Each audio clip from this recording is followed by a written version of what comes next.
Благодарам, почитуван председателе. Согласно членот 77 став 2 од Деловникот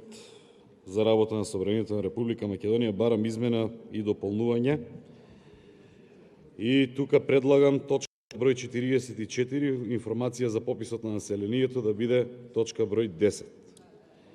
Затоа што според она што го имаме ние како податоци, а се нецелосни и тука имаше многу несогласување од страна на сите етнички заедници и од помалите партии кои што тука имаме некои декларативни застапници кои што не се согласува. Мислам дека треба посо време да добиеме точната информација што се случуваше на тој попис, да добиеме информација какви се конечните бројки, затоа што гледаме дека Апостол Симовски со неговиот заменик направи опара во резултатите, затоа што на дневна основа ги договараат да ги менуваат овие бројки кои што испаднаа од пописот, и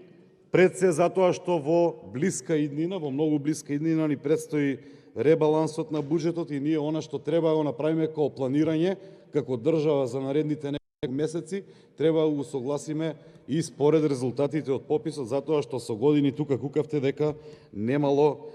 соодветен попис. Соодветен попис нема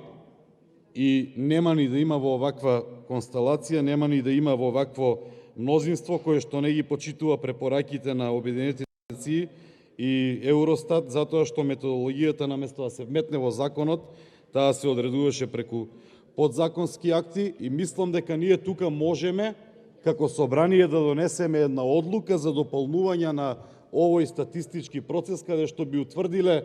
каде и колку имаме земјоделско земјиште, каде и колку имаме граѓани кои што имаат овакво или онакво образование завршено, за да можеме развојот на државата да го базираме врз основ на тие податоци, каде имаме доволно крави, доволно овци, доволно стока, затоа што пред нас предстои една подолгорочна.